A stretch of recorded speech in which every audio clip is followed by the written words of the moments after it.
morning, everyone. It's like starting a lecture where you have to wait till everyone sort of realize you're actually speaking. So my name's Eileen Denneman-Wright, and I'm the Associate Dean of Research in the Faculty of Medicine, Dalhousie University. It's my pleasure to host this morning, but I am pitch hitting for the Dean of Medicine, who unfortunately couldn't attend, and he sends his best regards to everyone. He'll be disappointed to miss this event.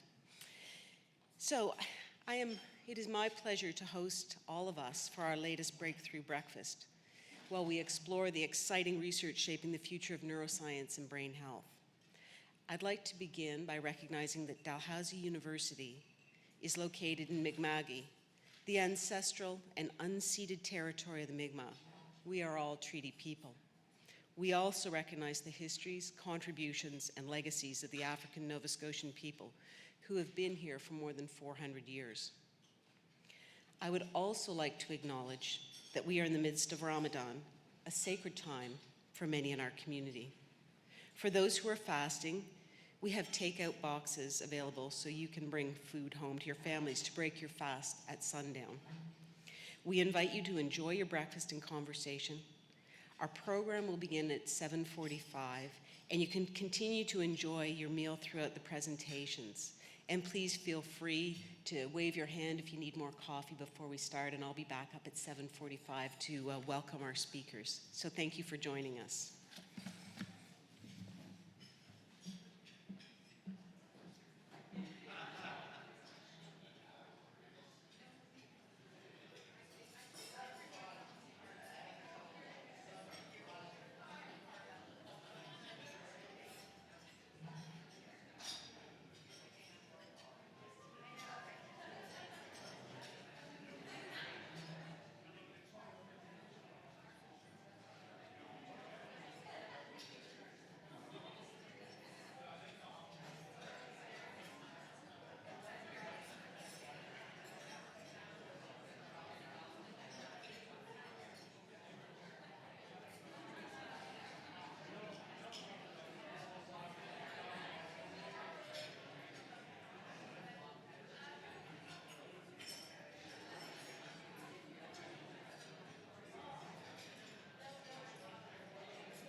Hello again.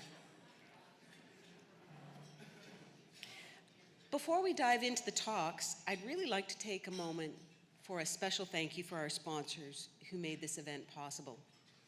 Our gold sponsor, Shanex, is a family-owned organization with a vision of leading the way to better living. Thank you, Shanex.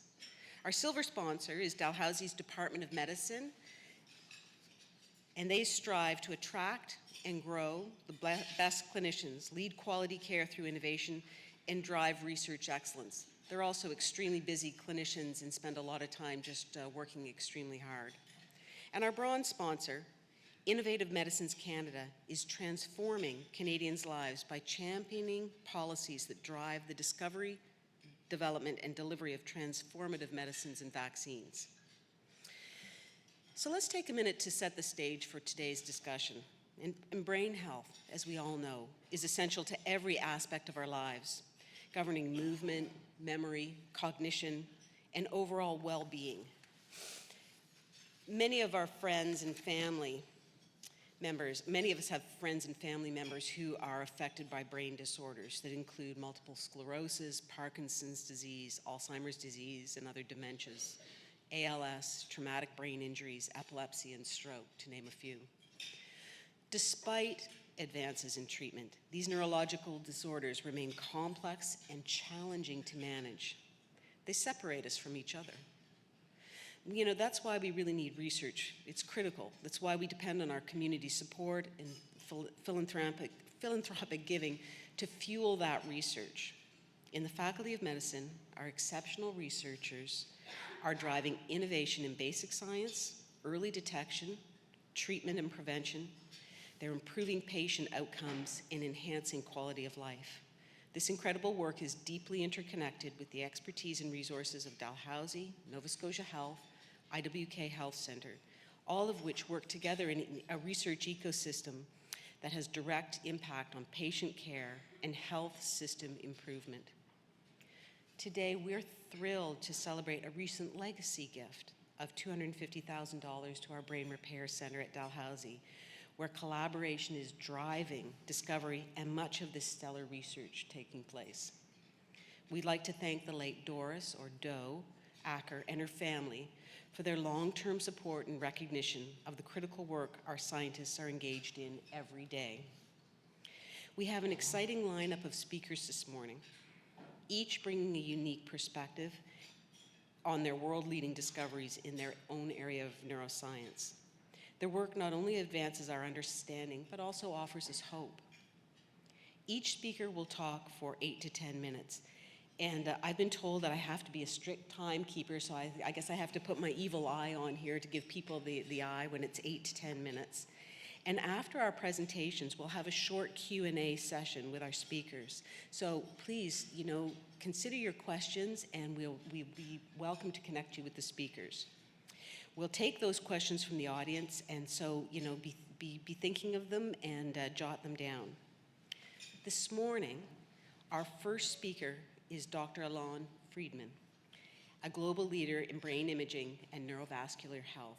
His research focuses on the interaction between the vasculature and nervous systems, particularly the blood-brain barrier and its role in brain injuries, epilepsy, neurodegenerative diseases, and their effects on traumatic stress. Dr. Friedman has significantly advanced our understanding and treatment of brain injuries. Let's welcome him to the stage.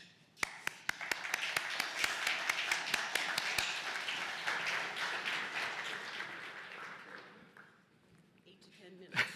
I'm keeping an eye. Thank you very much. Thank you very much, all of you, for coming for this wonderful event.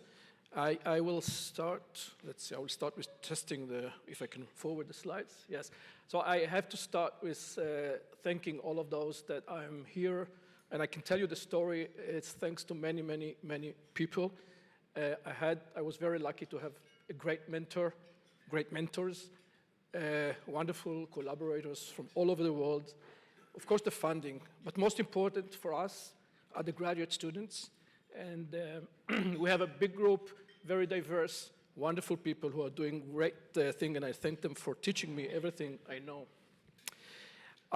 we're talking about brain injuries today, and usually when we think about brain injury, we are thinking about this. So football players that they get a trauma to the skull, and indeed, 150,000 Canadians every year are suffering from some kind of brain injury. And this brain injury can lead to really long-term effects, can lead to neurodegenerative diseases, can lead to Parkinson, can lead to Alzheimer's disease, and this is an issue that we all have to think about when we get an injury. But you don't have to wait so many years to get a brain injury.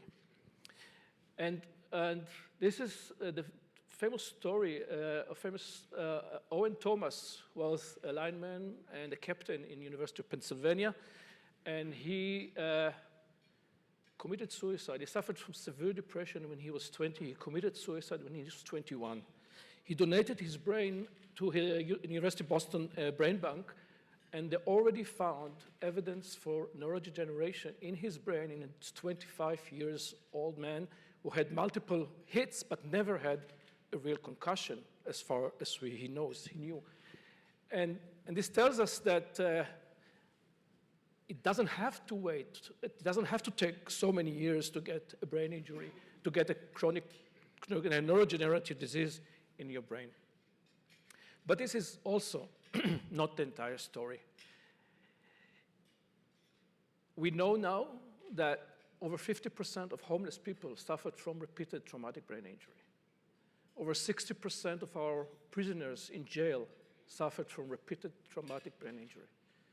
What does it tell us? It tells us that it's a chronic disease of the brain, and it's a chronic disease that affects significantly our social and economical status. And this is not the whole story.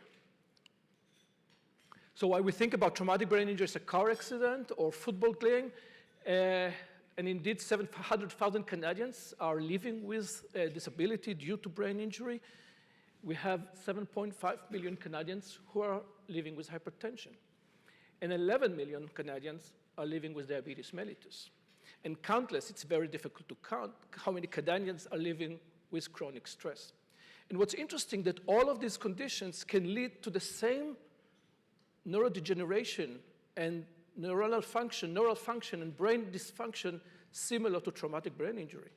All of these are in high risk for depression. All of these are high risk for developing Alzheimer's disease, cognitive dysfunction. And there is a but. There's always a but. This is a picture of my grandfather, grandmother, and my uncle. The last picture that was taken before they were taken to Auschwitz. They didn't survive.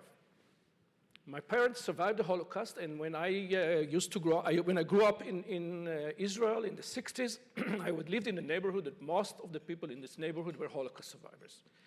And while they didn't talk much about what they went through, we knew, even then, as a child, that Aunt Judy is crazy because of the war.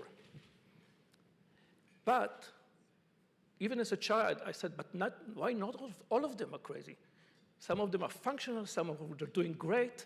So why some of us are more susceptible and why some of us are more resilient? It tells us something about the brain. And as a child, I was wondering about it. And as an adult, I decided to do research of that.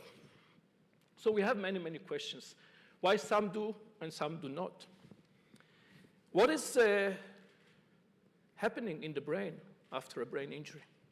And most important, what is common between trauma, chronic stress, hypertension, and diabetes? Why all of them lead to the same diseases? How can it be? And if it takes a while to develop, can we detect it early? Can we treat it? Can we prevent it? And these questions led to a long research, and we believe, at least our group, that we found the answer, or at least part of the answer. These are the blood vessels in our brain. They're numerous. The brain is the most enriched organ in terms of blood vessels. It gets the largest blood flow, and the vessels are really billions of them.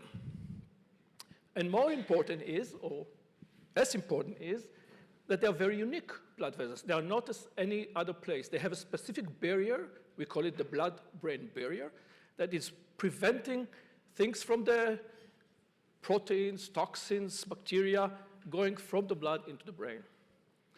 And we decided, and in all of these conditions that I mentioned before, the blood-brain barrier can be dysfunctional.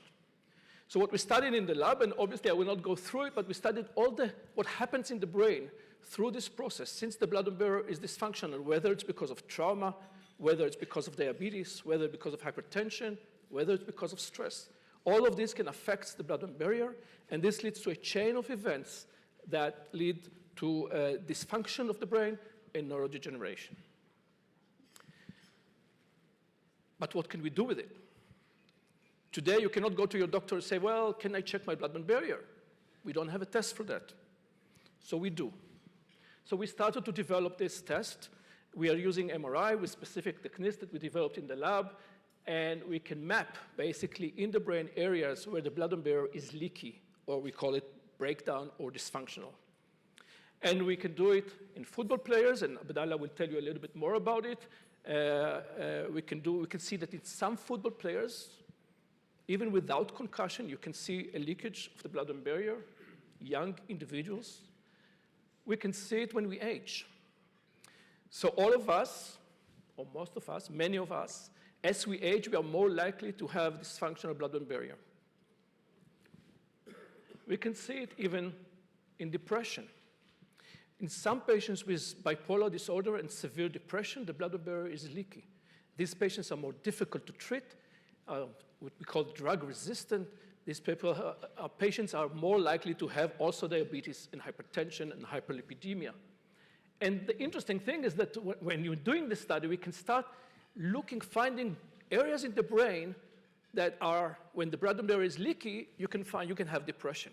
In other areas of the brain, you will have more Parkinson's disease. In other brain areas, we have more chances for Alzheimer's disease. So it tells us that it's the same mechanism of disease, it's the same pathology in different areas of the brain leads to different clinical diseases. So we try to treat it. Can we treat the blood-brain barrier? And in animal studies, we have a proof of principle. What you can see here in the middle on the left is a healthy brain. On the middle, you can see this red stuff that is protein that's coming from the blood, and we treat the blood-brain barrier, and we can repair the blood-brain barrier in animals. Moreover, these animals are behaving better. These old animals, in this case, they have better memory, so they recognize objects they saw before better, and they are better in a maze when we are looking for the food. They are much faster and much more accurate than animals that were not treated. What we're trying in the lab is in developing new treatment, new drugs is a process that takes billions of dollars and many, many, many years. So we are trying to find drugs that are already approved, FDA approved, or Canada Health approved. They are safe, and they can do the same purpose, working on the same mechanisms that we found before. So one of these drugs is losartan. It's a very famous antihypertensive drug. Millions of people are treated with losartan, and we know now that it can prevent and it can repair the blood-brain barrier. This is a patient, in this case, this is a patient with epilepsy. You can see in the left that in last year, February, she had drug-resistant epilepsy that is very difficult to treat. She has lots of blood-brain barrier damage, and when we treated her, when the doctors treated her with losartan, a few months later, her blood-brain barrier was repaired, and her epilepsy was much better. So these are ongoing clinical studies. We don't know yet what will be the result at the end, but this is very promising. So to summarize, our brain are precious. What can we learn from that? We can learn from that we can look at the brain from different aspects. We should look at brain vessels, at blood vessels. We should try to diagnose early, before we have the dementia. We should treat it. We can treat it. But most important at this stage, I think, is that we can take responsibility. We can treat our blood vessels without anything. We can control our blood sugar. We can control our blood pressure. We can take care of ourselves. We can do exercises that we know that are helping to treat your blood vessels better. So we have something that we can do even before we just have pills to take. And with this message, I thank you for your attention, and I hope that you'll keep your brain vessels healthy and happy. And thank you very much for your attention.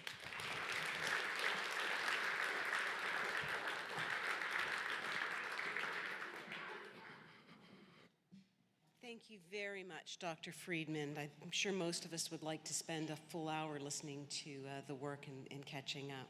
It's my pleasure now, though, to welcome another member of Dr. Friedman's team, Abdullah Ashanti. And Abdullah is a graduate student who works with Dr. Friedman, and he is a master's student in medical neuroscience who is studying traumatic brain injuries, especially those football players that suffer. Abdullah is a member of the next generation of researchers who are driving innovation in neuroscience, and we're happy to have him here. Let's hear about some of the innovative work he's doing in the Friedman Lab.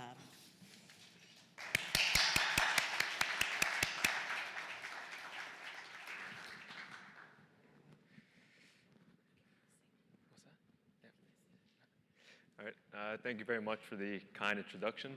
So before I start off with my talk, I just wanted to pose a question to the audience and ask how many people here have either had a concussion or know someone that has had a concussion. So many people, and then keep your hands up if that was in any way sports related. So again, many different people. So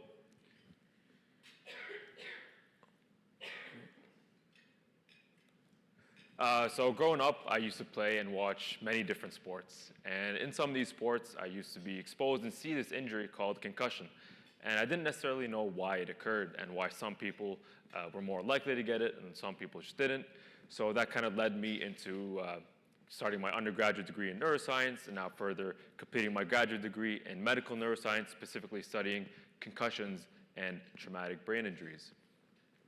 And when I joined the lab in 2023, Dr. Friedman already had this project going. So in 2019, we had purchased these smart helmets, and Dalhousie University is actually the first Canadian university to implement these helmets that are embedded with sensors, and they're able to detect the location, the frequency, as well as the magnitude of all the hits that a player receives throughout a season. And so from that 2019 season onwards, we recruit the players, we let them know about some of the studies we're doing and what questions we're trying to answer. And then throughout that season, we're collecting data about their impact characteristics. We're doing biomarkers, so things like their blood, as well as MRI scans that Dr. Friedman already mentioned, and then some other cognitive tests. And some of the main questions we're trying to answer is that what types of hits may lead to a concussion, and is there a relationship between these repetitive impacts and the blood-brain barrier leakage? So over those 5 seasons, we recorded over 11,600 impacts, and the majority of these impacts were to the front sensor as well as of low magnitude. And we also saw that defensive positions, so players like the defensive linesmen, linebackers, as well as cornerbacks, would sustain over 50% of those hits. In those 5 seasons as well, we also had a wide range of positions that also got concussed, so it wasn't only limited to those defensive positions that I said got hit the most. And the next question would be, well, why exactly was it them? So using our own impact data that we had, can we find out why those people suffered from a concussion? So what we found was that 10 of these players actually sustained a high magnitude impact on the day of injury, but 13 of them did not. So that, in a way, answers a question that says high magnitude impacts are not guaranteed, or they're not a must for someone to actually get concussed. Well, what else can underlie concussion if it's not only that high magnitude hit? So what we found, so leading up to the day of injury, was that these concussed players, when compared to the non-concussed, actually sustained a significantly more number of low, medium, and high magnitude impacts before the day of injury, more than these non-concussed players. So it's not only the specific day that matters, but it's also the lead up to a specific day where they get injured. And here I have two MRI images of a concussed and a non-concussed individual. And many people wouldn't necessarily be able to diagnose a concussion from just looking at the MRI, but because many MRI images do not show any clinical pathologies, but using our blood-brain barrier or unique protocol to measure the blood-brain barrier function, we're able to detect and see that these concussed players have a greater number of leaky vessels than the non-concussed players. So what can we do to protect athletes and their health? So in 2023, Dalhousie University implemented these cardian caps, which are also used in the National Football League. And what they are is they're a soft shell helmet cover. So they're they're designed to reduce impact severity and reduce the impact burden during these games. So they're actually only wearing them in practices. And just through our preliminary results, we were able to find that after these Guardian caps were implemented, there was actually a significant decrease or less of a blood-brain barrier dysfunction that we were able to observe after the implementation of these Guardian caps compared to before. So what can we do? Well, I'm not here with my own research, and we can't really tell anyone to stop playing sports because that's never going to happen. But what you can do is you're able to detect concussions faster and more accurately. And also that these repetitive low-impact hits, even if they are not necessarily causing a concussion, can still damage the brain and weaken the blood-brain barrier. And I also like to point out that my research focuses on male university football players. So that is a very specific group. There's also other contact sports that also suffer from concussions, such as rugby or maybe even hockey. As well, it's important to kind of look at the female population as well, because we know that females are more likely to suffer from concussions and suffer more severe symptoms. Thank you very much.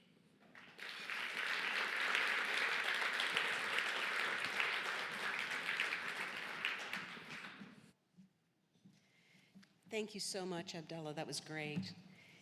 It's now my pleasure to welcome Dr. Sultan Darvish, and he will take the stage. Dr. Darvish is a professor in the Departments of Medicine and the Department of Medical Neuroscience at Dalhousie and is co-founder of the Maritime Brain Tissue Bank. He also holds the Irene McDonald Sobey Chair in Curative Approaches to Alzheimer's Disease. Dr. Darvish combines basic and clinical research related to neurodegenerative diseases. He's focusing on developing diagnostic approaches and finding new therapeutic targets for Alzheimer's disease. So welcome, Dr. Darvish.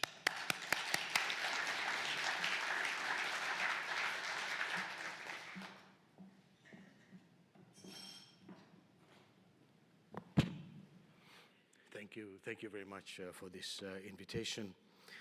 I just want to, at the beginning, acknowledge and thank people who have worked, my colleagues, my collaborators, not only at Dalhousie University, but at the Mount, because my work in drug discovery program spans everything from looking at brain tissues to synthesis of molecules, to synthesis of radioactive molecules as PET scan, friendly molecules, SPECT scan. And so there's a large number of people who are involved in our drug discovery program, and I want to acknowledge them. So I just wanted to start with this story with Alzheimer's disease. As you may know, Alzheimer looked after this lady in late 1800s, early 1900s. And she was in her 50s, 56 or so, and she had cognitive problems. She had difficulties with behavior and all that. And he looked after her in this facility in Frankfurt. And interestingly enough, in the interim, while she was still alive in this hospital, he moved to Munich. And it is relevant because when he moved to Munich, there was a school, the institute that he went to, where people were actually looking at how to preserve brain tissues, how to stain brain tissues. And so he was in a very appropriate, just the right milieu. So when the lady died, they had, he was able to examine the brain. And he didn't know why this lady had these behavioral problems. And when he examined the brain, he saw these plaques and these tangles in the brain. And so by looking at the brain, he was able to formulate that if there is somebody who has problems with cognition and behavior and who have plaques and tangles in their brain, we now know that is Alzheimer's dementia, right? So what happened after that?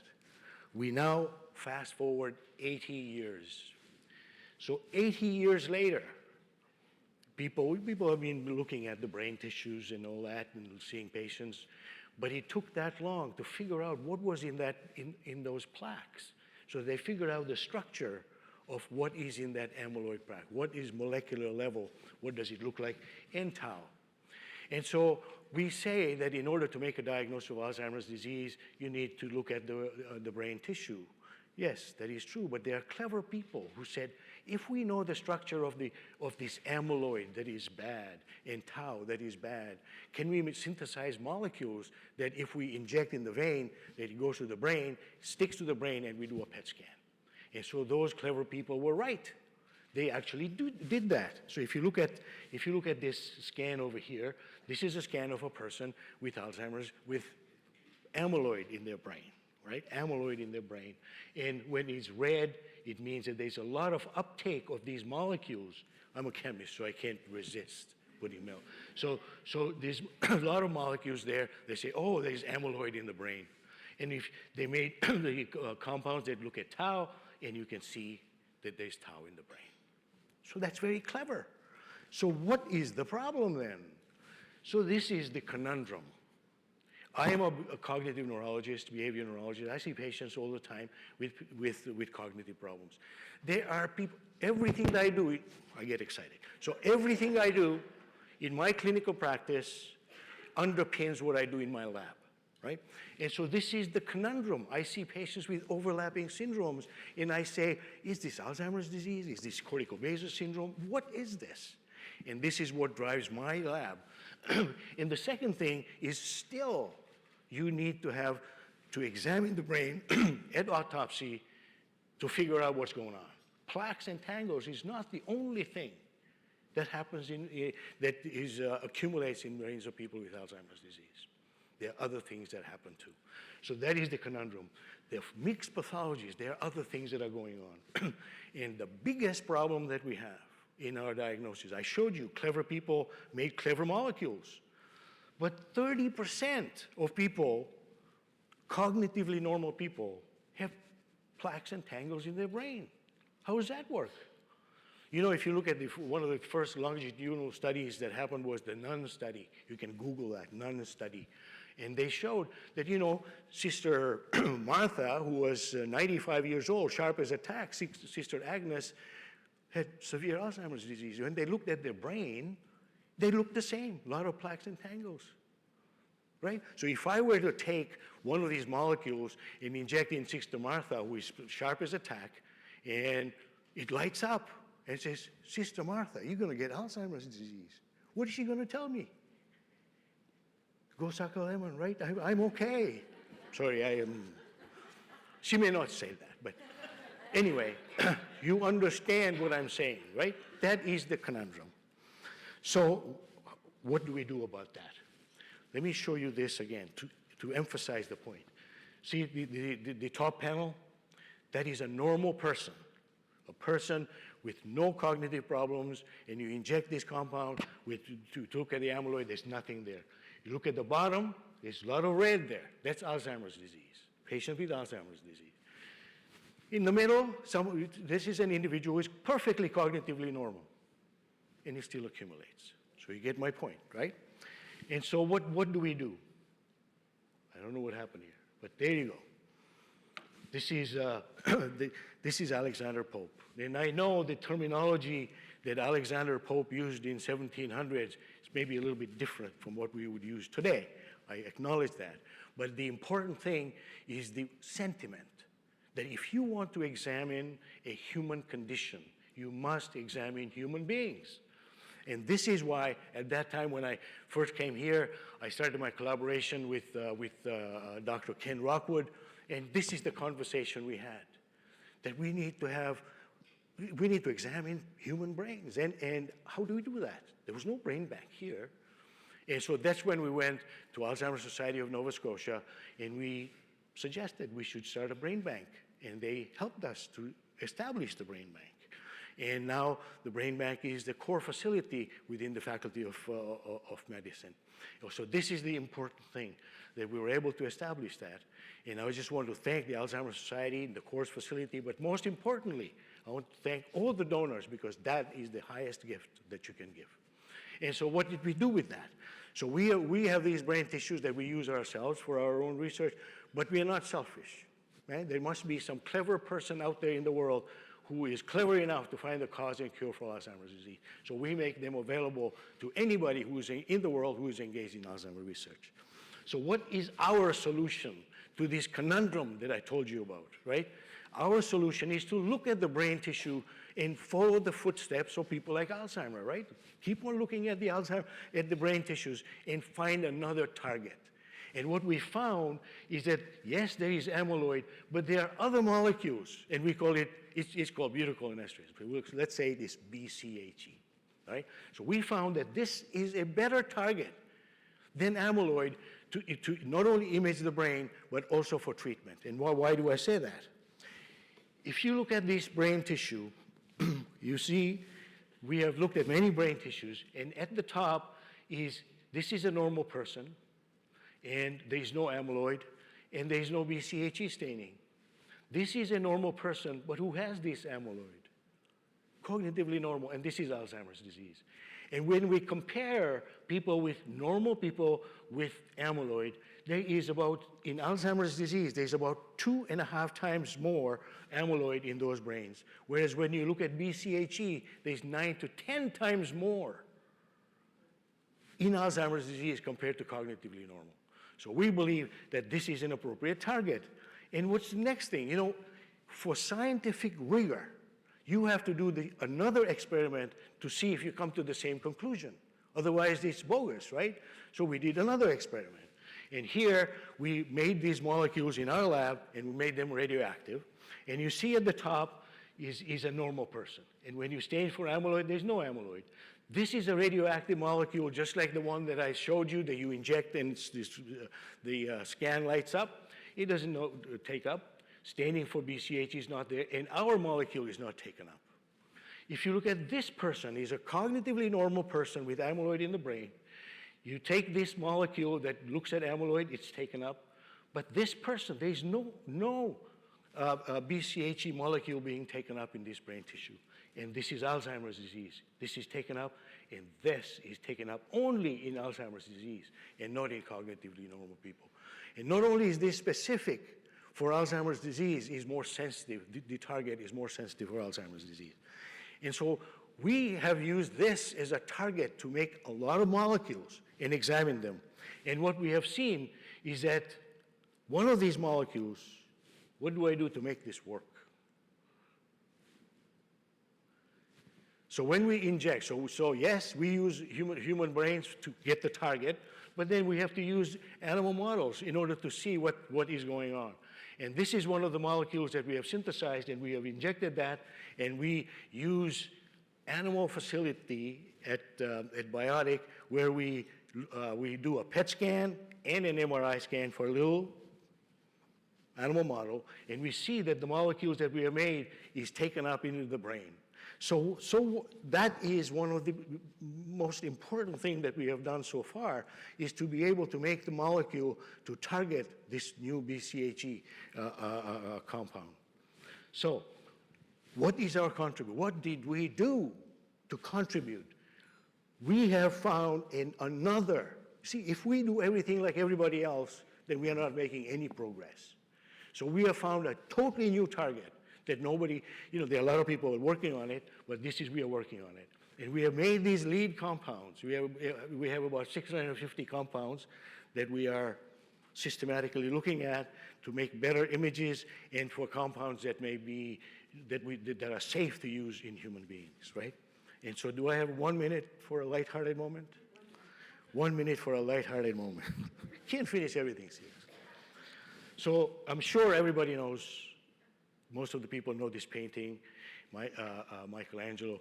And people say that when Michelangelo was preparing for this, he was inspired by the brain, right? So if you look at this, the arm and the finger that is pointing at Adam is said to be like the optic nerve. And then behind that, you can see the outline of the frontal lobe, temporal lobe, brainstem. So that's what the literature said, that's what Michelangelo actually was inspired by. We are also inspired by the brain. So I have shamelessly plagiarized Michelangelo, and so this is what we have. Anyway, thank you very much for your attention.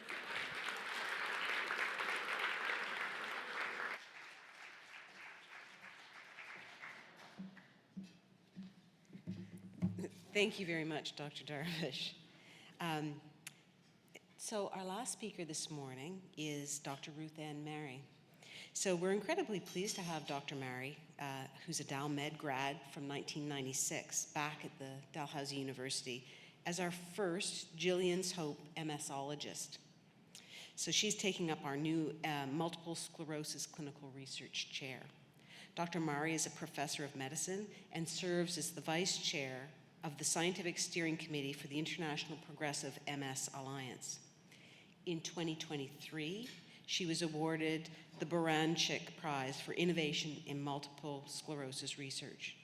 Dr. Mari is a world leader in characterizing the connections between MS and coexisting health conditions, as well as their impacts on disease progression.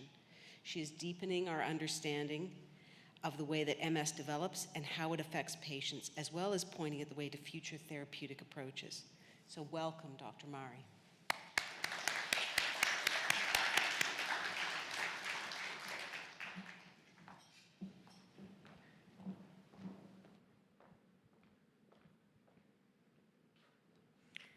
Good morning, everyone. I'm really delighted to be here to talk to you today. As the last speaker, it's always a challenge to figure out where to begin. And in thinking about this, I was reminded of one of my grandfather's favorite books, Alice in Wonderland by Lewis Carroll.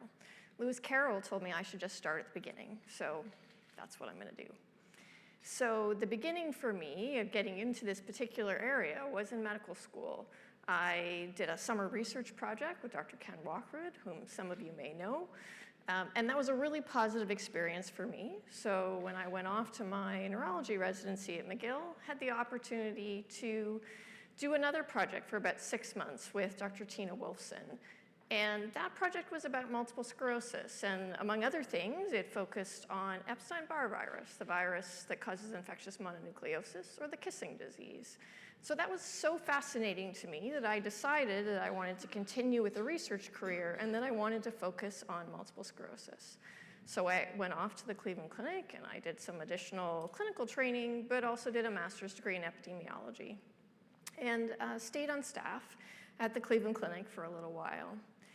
So before we go any further, I would just like to step back for a moment and share what multiple sclerosis is. So this is a disease in which the immune system affects the lining of the nerves, as well as the nerves themselves in the brain, the spinal cord, and the nerves to the eyes. It affects nearly 3 million people worldwide, including 100,000 people in Canada.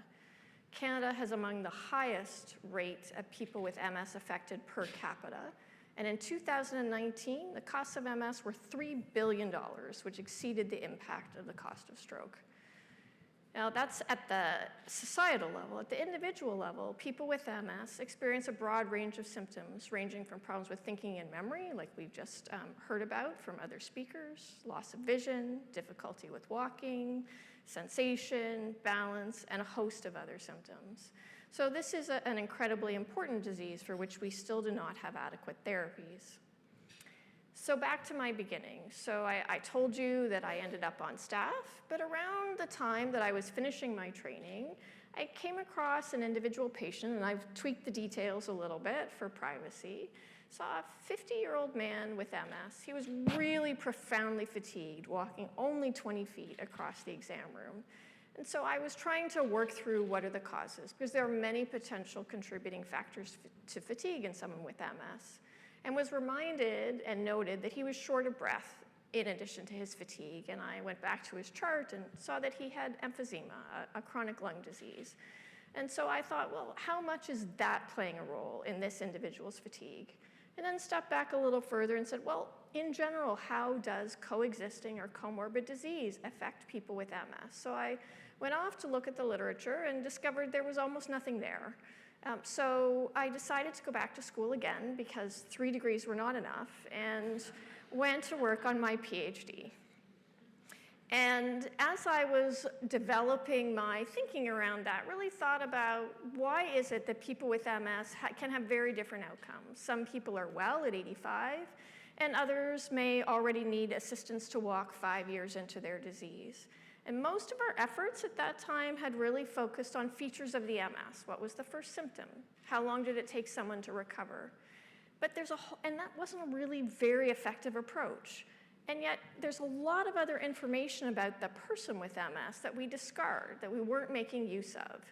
Because every person with MS comes to us with their own unique biology, their genetics, their age, their sex, and their entire life history or biography. All of the experiences and exposures that they've had come together and can potentially contribute to helping us understand what happens.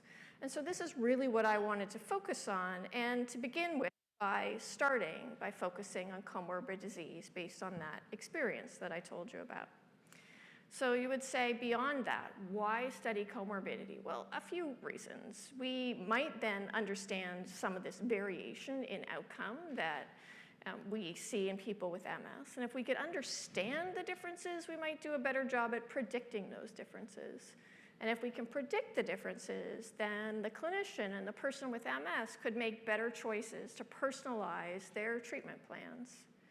The most interesting is the potential opportunity to identify a different way of treating MS, either by more aggressively treating a particular condition. So if diabetes or high blood pressure was associated with worse MS, and we might hypothesize from the talks you've heard today that that might occur because of the effects on the brain, then that might improve MS. Or maybe it would help us uncover pathways we'd never thought about being involved in MS. So lots of potential opportunity there. But before we could even get to that, there are a few key questions we would need to think about. So first of all, what conditions occur in people with MS? Second, how often, and what are the consequences? So which ones? Well, for the most part, the conditions you see in anybody else. So high blood pressure, diabetes, heart disease, chronic lung diseases, depression, and anxiety disorders.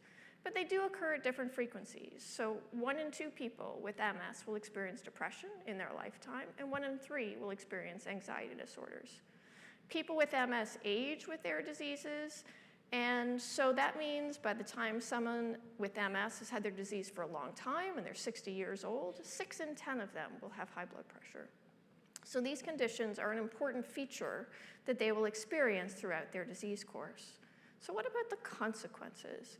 Well, I don't have time to tell you about all the consequences in great detail today, although I can tell you what I'm going to tell you in 1 minute has taken us 15 years to figure out.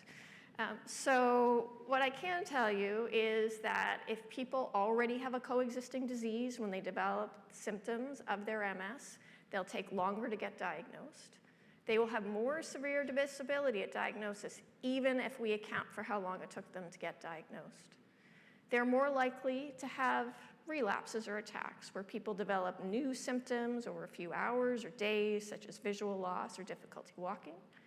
Their physical impairments and their trouble with thinking and memory will progress faster. Their quality of life, pain, and fatigue will be worse. Their lifespan will be shorter, and it seems like their treatment response may also be affected, although that's some preliminary data. So the question is now, where do we go from here? And so Lewis Carroll tells me the answer, again, that it depends on where we want to get to go. And so I've just come back to Dal, and this is sort of where I want to get to go now. So I told you back at the beginning, one of the really important potentials out of studying comorbidity was potentially identifying new treatment targets. So how can we do that? Well, first we need to understand whether MS affects how these other conditions are being treated. If you have MS, is your diabetes, your high blood pressure, your heart attack, your cancer treated differently? And the answer is, depending on the condition, to some degree, yes, which means your outcome is different. Now we need to figure out what the targets are precisely and how do we deliver them. So is this something that should be done by the neurology team that manages MS, or should it fall into the domain of the primary care provider, who most often will manage some of those other health conditions? What if you don't have a family doctor?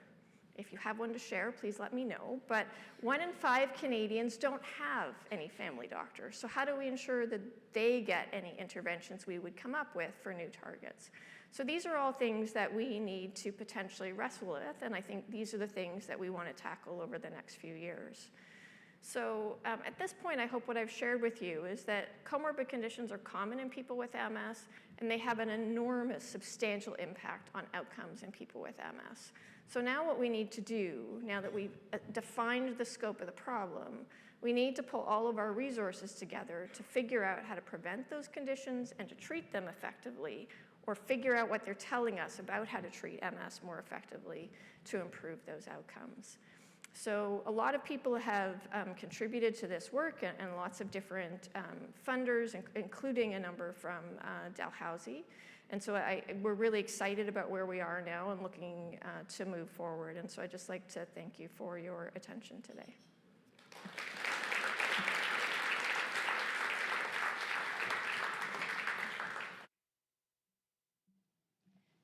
Thank you very much, Dr. Mari.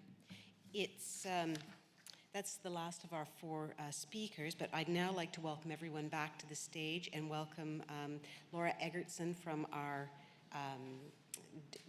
fantastic Faculty of Medicine Advancement team, who's going to lead the Q&A session. So if we could get our speakers up, and they're wearing their microphones, and Laura, thank you for leading the Q&A.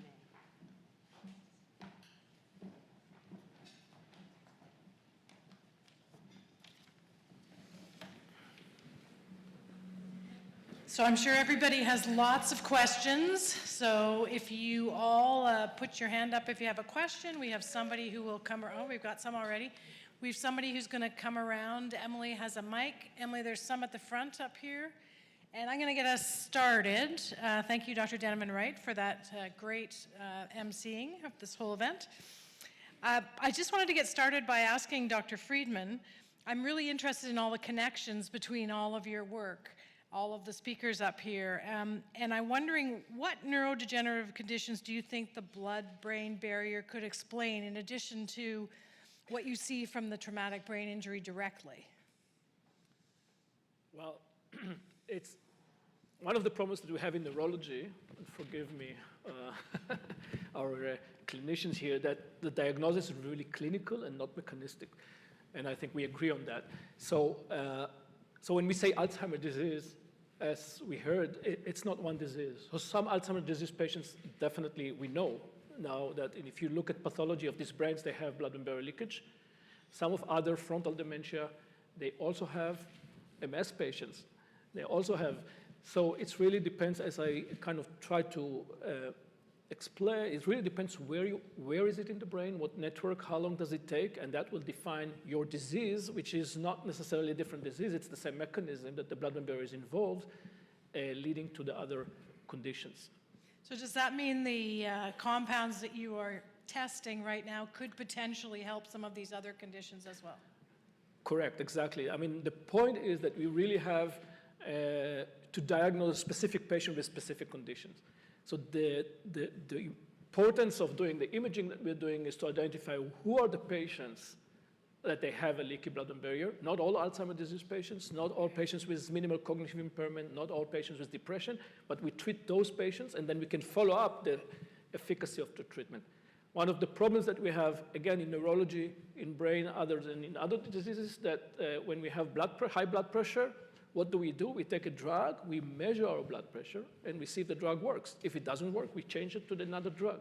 The same in diabetes, the same in other diseases. In brain, we don't actually have a measure to see if our drug is effective or not, and I think the blood-brain barrier is one approach to do that. Thank you. Okay, we had a question. Who's got the mic? Here. So the identification of BCHE as a marker, does it point towards treatment? Yes. Okay, can I just repeat that? I don't think everybody heard it. Does the identification of the marker that Dr. Darvish is working on point towards a treatment? Yes, absolutely. So just like people have been talking about other targets. This, there are some places in the brain where BCHE is present normally. Just like amyloid, it's present normally. But then when it goes rogue, it causes problems. And so our molecules are targeting BCHE not only as a diagnostic, but as a therapeutic. Can I follow up on that just to say, there's a lot of talk, you might use another word, about new Alzheimer and dementia medication coming on the market. Is it likely to be effective if it doesn't treat your target, do you think? Or can you say yet? Oh, I can say a lot about that.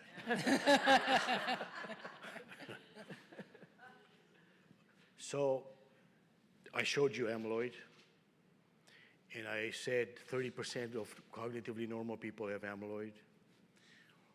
There is an excitement right now about drugs that target, the antibodies that remove this amyloid from the brain. It is very effective. If you look at the graph, right? This is the amount of amyloid, this is time. You give this drug, in 18 months, it is gone. But what about clinical? We are dealing with clinical stuff, right? We're not treating as an image. And so in a scale that they use from 0 to 18, 0 being normal, and 18 being really severe effect, they used people at stage 4, right? Stage 4, mild cognitive impairment or mild dementia. In this scale, to have a clinically meaningful result, you have to have a betterment of at least 1 point. In all these papers that have come out, New England Journal of Medicine, whatever, amyloid is gone, but the clinical improvement is less than about 0.4. Is that clinically meaningful? You think about that. Then there is about 18% of the people will have microbleeds and swelling in the brain. That's the risk. So if it comes to pass in Canada, that is the discussion that we will have to have, because that's not my decision whether a person wants to take that drug. It is their decision with that in mind. Thank you. Okay, there's a question over here. So we heard about 2 different kinds of targeted brain imaging. I'm curious if either of you have had the opportunity to use your imaging methodologies on a relatively newly described, what seems like a neurologic disease, long COVID. That's a tough one. That's a tough one. And no, we have not. I have not. I have not.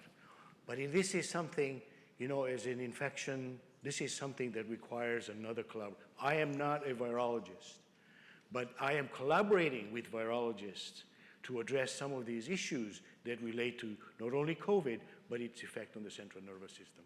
So I don't know the answer to your question, but it's a good question for which that needs some thoughtful experiments going forward. Has anybody else got any experience with that? So there are some pathological studies that show that there is a leaky blood-brain barrier and inflammation in the brain in long COVID patients with long COVID, although there is a discussion whether the virus is in the brain, probably not, but inflammation there is in the brain. There are several pathological papers on that that describe the pathology, and including the leakage of the blood-brain barrier. Whether there's a clinical study, a friend of mine, so our imaging, we are not selfish. I learned from you. we have our protocol is implemented, or was implemented in 7 other places around the globe. One of them is Dublin, and in Trinity College in Dublin, they did a study on long COVID, and they do show blood-brain barrier leakage in some of these patients. Okay, anybody else have a question? I think there's one couple over here. This gentleman had his hand up first. He'd like me down first. Dr. Freeman, I was really interested in your comment about treatment for leaky vessels. You mentioned one drug, and it's shown to be effective. You also made the connection that neurological diseases have leaky vessels in common. So I have a specific question. I have a friend who has Parkinson's. Would that drug have any impact on his disease today? I don't know. So we know that some patients with Parkinson's disease will have a leaky blood-brain barrier in specific brain areas. And if this is the case, there is a potential, but again, a clinical study should be done as clinical study should be done with a control and so on, and that's never been done before. And also, the issue is probably also access to imaging, right? For a lot of people, they never get that level of brain imaging, is that right? Depends on Absolutely. where you live in Canada and whether you have access to that. Yeah, this imaging is only available at Dalhousie or NSH, Nova Scotia Health, at the moment in Canada. Actually, Toronto is starting that as well, but it's only part of research, so you have to be, it has to be part of a study protocol and so on. So there was another question back here. Thanks to all of you for your presentations this morning. They were all wonderful and left us with lots of things to think about. These imaging techniques that you're using for Dr. Friedman around the leaky blood-brain barrier, you know, we know that people who have concussions for various reasons, most over a period of time recover quite well, but you get that small population that ends up with that post-concussive syndrome. Is this an imaging that's being used to help differentiate the post-concussive syndrome person from people who have recovered or apparently recovered from concussion? Exactly. So we have a study in University of Pennsylvania, an NIH study that they take patients with mild to moderate traumatic brain injury, about 100 patients now. And it's interesting that most of them will have a leaky barrier at the first week or first month. We also see it in our football, concussed football players. But if you look 6 months later, 2/3 of them recover. The blood-brain barrier recovers. So we have natural ways, natural mechanisms, of course, to repair our blood-brain barrier. But 1/3 of them, the blood-brain barrier actually going higher and higher in the first 6 months. And these are the patients that will have also worse cognitive, at least cognitive problem. I mean, whether it will be exactly post-concussion syndrome, we don't really know, but we have lots of evidence that patients with chronic traumatic encephalopathy, again, a study that is done in Dublin, will have more blood-brain barrier leakage and probably post-concussive syndrome, although this is still in research and we're still working on it, but that's the concept. And just one question for the whole group is, you know, everyone has talked about drugs and targets. Have any of you been involved in research or familiar with the research for nutrition and targets as we talk about nutrition as medicine? So maybe I can start with that one. So, you know, at least speaking in multiple sclerosis, I think diet is incredibly important. And there have been an increasing number of studies to try and evaluate that. I mean, I think it's important from several perspectives. When I think about the coexisting disease, of course, we know your diet is very important in terms of reducing your risk or managing things like diabetes, high blood pressure, high cholesterol. But we also have some evidence now that your diet influences the severity of your fatigue. We know there's some important relationships between diet and the bacteria in your gut, and your gut has a really large and important immune system, and there's some important connections with the brain as well. So there have been several clinical trials in MS to try and look at diet, and so that's still an area that needs further work to figure out how we need to tailor that. But in particular, I think there's some interest. There's a young investigator who was at the U of M when I was there, who's now at the University of Alberta, who's actually interested in tailoring diet to the individual based on what their gut microbiome looks like. And so I think may take us into a new era of sort of really managing disease using that. Likewise, we also haven't talked about physical activity today, so you might think you want to avoid it with the concussions we've been hearing about for today, but that is also hugely important for brain health and actually is protective against developing diseases like dementia and is important for you know, response to therapies and how well people are with MS as well. Do you still have your mic? Dr. Short, maybe Dr. Cahill is the expert in this. I'm sorry to put you on the spot. We got an expert in the room. It's incredibly hard to research, right? Because you need to be able to know people's diets for many, many years, not just a few weeks. But there's a lot of potential. It's just a question of how do we research it really well. But yeah, nutrition and physical activity would be a huge area. And it looks like there's some good work underway already. No, I just will add that I think that it's a very, very important topic, not investigated enough.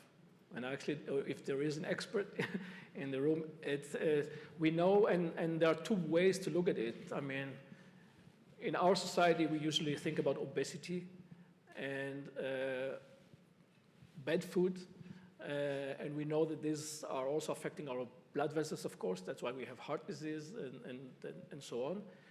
But I'm also looking at the other end. So I'm working a lot of epilepsy, and 80% of the patients with epilepsy are actually in lower and middle income countries. And they're the problem, and we don't understand always why, but they have actually much more epilepsy and many more seizures. Those with epilepsy have much more frequent seizures. Part of it is medications, but part of it could be less nutrition.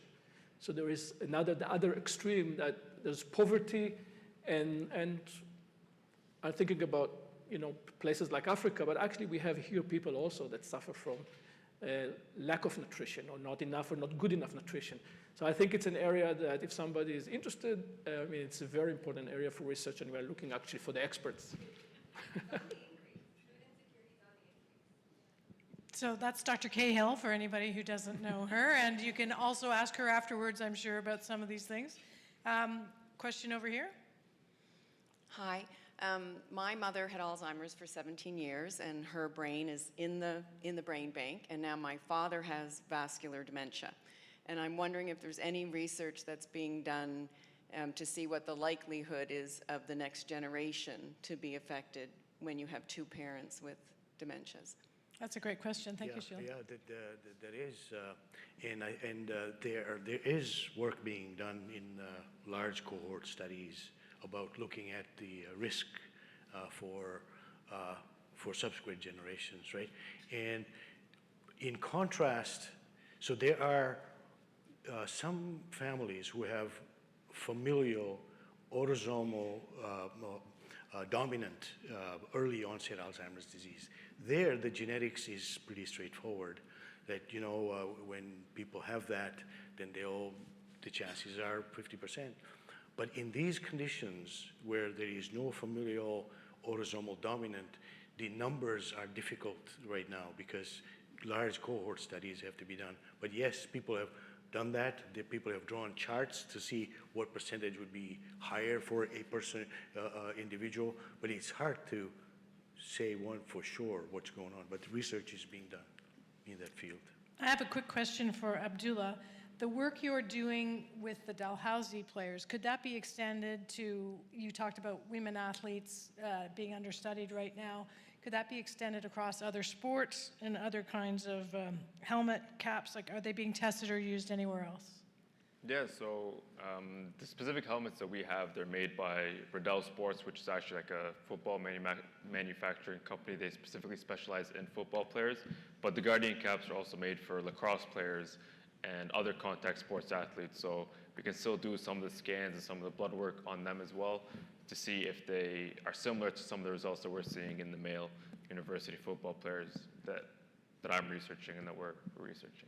And I guess the question is, why aren't more professional and amateur teams using those protective caps? Yeah, so one of the things, I'm not sure if anyone remembers how they looked like, but they don't look the best. A lot of people, the red color is the problem. Yeah, I mean, I don't know if it's but like a lot of people complain, and even when I'm watching people play during these practices and during the games, like they complain about just the way they look, and it's not something we can advise them, and they were mandatory in practices, and I think they're trying to look at making them mandatory in games as well, but there might be some pushback, but with some of the results that we have, it may be more of a push to kind of implement them and kind of have an additional safety barrier for the players and their brains. Seems like a fixable problem. Yeah. Do we have any more back here? Thank you. Nice to see all of you. And over here. So there are a number of influential people in this room, and you all mentioned or referenced your international collaborations, and we know that science is going through a very pivotal moment geopolitically, and there's a number of challenges with misinformation and knowledge translation. When you think about the people in this room, how can we advocate collectively for the work you're doing? And what are some of the greatest needs you have to ensure that your research is sustainable and continues to have impact? Great question. Anybody want to start? It's a tough one. Don't look at me. No, that's a tough one.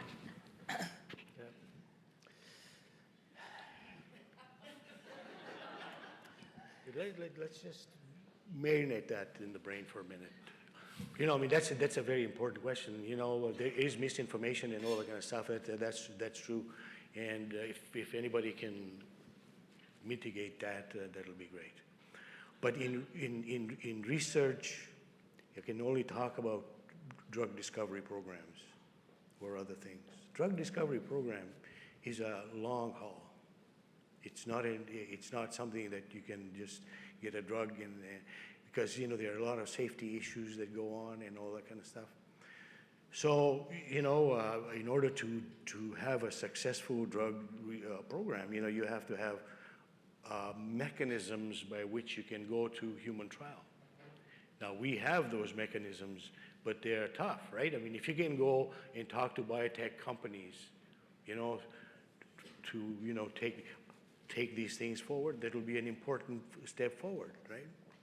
And so we have had conversations with big pharma and all that kind of stuff. You have to be careful talking to there are things that you have to be careful about, right? Because we are academic. So the most important thing for people in the administration is to think about how you can take an academic and put them in alignment with the big pharma without harming the academic, as it were, right? That's a tough thing to do. And that's why nobody's jumping to answer your question, right? Anyway, it's tough.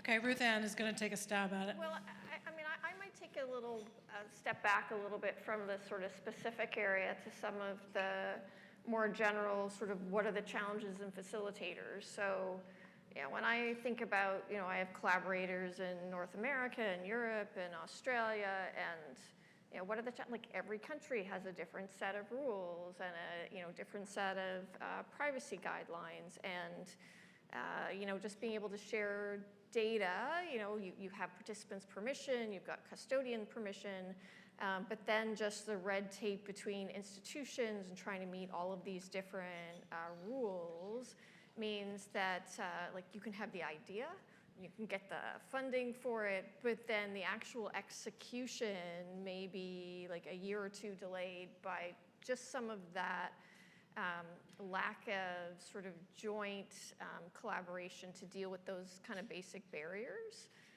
around you know, data sharing and those kinds of issues. You know, I think there's also, you know, there's a lot of concern about data security. We need to take care of people's data, but trying to develop mechanisms where we can all do that and work together, which doesn't require us to all duplicate infrastructure to be able to do that locally. So I think there are a lot of places that we haven't optimize those systems.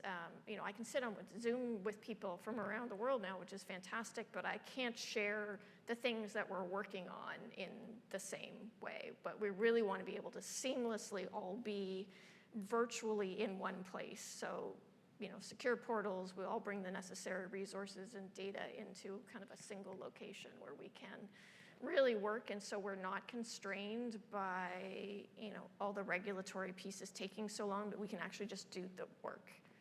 Because that's the reason we get up in the morning, is we have this great idea that we think is going to be helpful and we want to carry it out. And so that to me is kind of the, you know, biggest set of like practical challenges to us moving forward. Alan, did you want to add to that? I can think of, you know, 4 different points unrelated to one another, but one thing that we should all advocate for, and we have a problem not only here, but also here, is the problem of animal studies. I mean, there is a lot of fear of doing animal studies. There's a lot of bureaucracy, and we have to understand that without animal studies that are done correctly and properly and so on, we will never be able to develop new drugs or test new drugs. The other point related to what Dr. Darvish said about development of drugs, I think one of the problems with our studies, for example, that there are thousands of chemicals that are used or they are known, they are safe, they're already passed at least the phase 1, that they are the safety part, and we don't repurpose them. And for example, with losartan, I mentioned losartan and other drugs that we are trying. We think that they're very efficient, but nobody will fund it because the drug companies, that doesn't give money. It's a very cheap drug. Everybody can take it. I mean, it doesn't worth for them, for the pharma company, to fund this. And we have to try to convince the funding agencies, the federal government funding agencies, that these kind of studies are worth doing. The third point, I don't remember the third point, but the fourth point, that one thing that I think we have a problem, and that's each of us can do, is when we look at there's internet everywhere, and it's very difficult for us nowadays to distinguish between truth and false, and that's a huge issue. And you don't know anymore, right? I mean, this tells you that there are 100 million dollars are going to condoms in Gaza. Is it true or is it not true? You know, you really don't know who to believe anymore. But when it comes to health and science, we do have good information from reliable resources. And when each of you look at, yourself, looking at, I have this, first of all, I would be very careful in having diagnosis, but with the internet.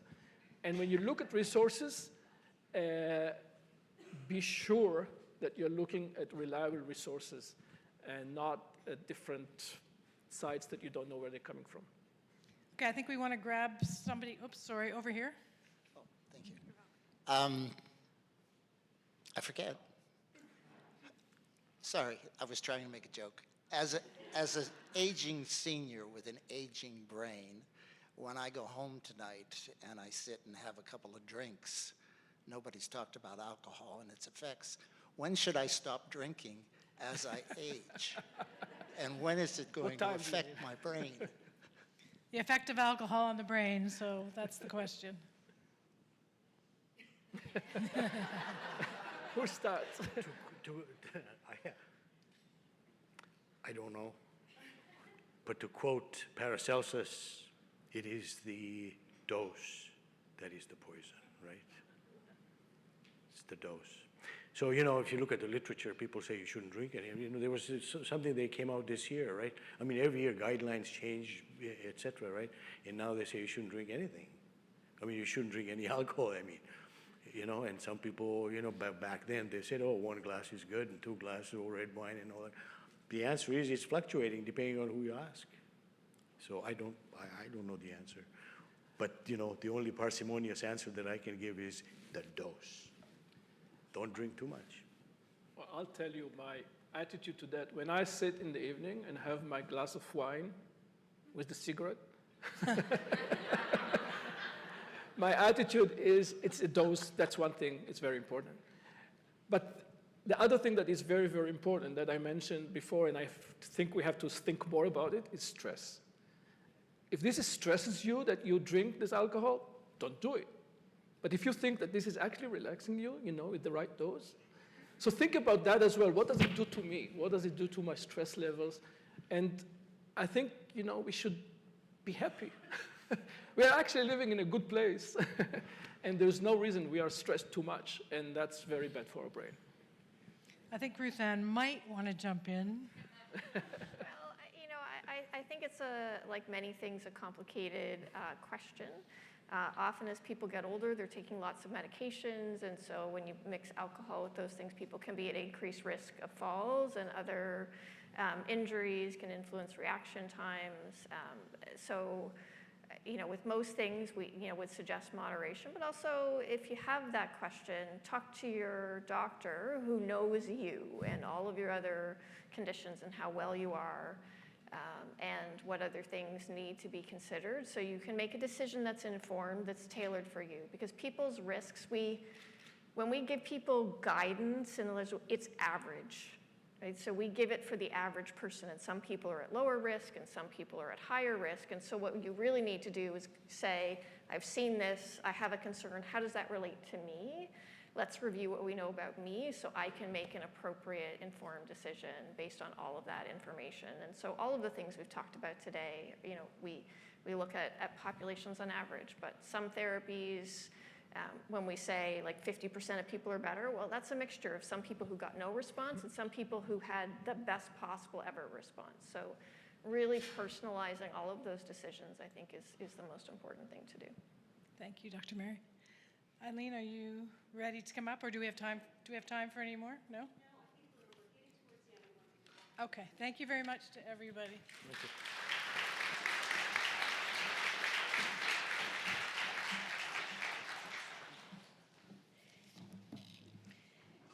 So we're coming to the closing of our session this morning, and I hope we've given you a taste that Dalhousie and its partners that we value greatly are committed to advancing brain health and supporting the many dedicated scientists, of whom these are a representation of some of them today, who are leading the way in neuroscience. While I have you here, I'd like to highlight another funding campaign that we've started. You might have seen the stickers out on the front tables, but we've just started a campaign, started on International Women's Day, to highlight the Girls Just Want to Have Fun Ding campaign.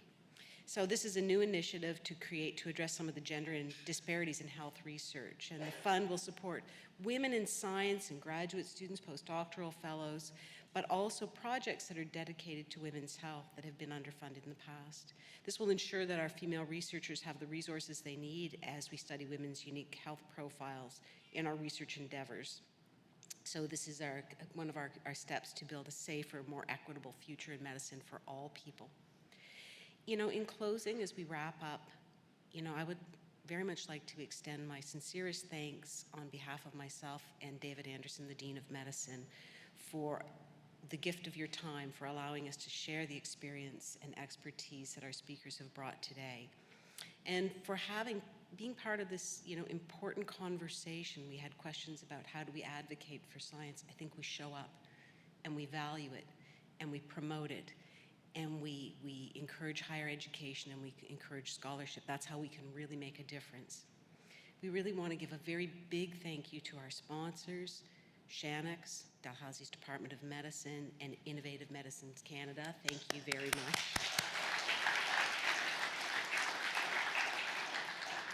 And before you go, please feel free to take the flowers on the table and perhaps share them with someone you care about. I think they're a small token of our appreciation. You can't fight about them, and no head injuries should be endured for this. But we want to thank every one of you for being here this morning. I hope you enjoy the rest of the day, and I hope you remember Dr. Friedman's words. Our brains are precious. They're what connect us. They're our greatest gift. So please take care of yours and those in your family, and thank you for your support.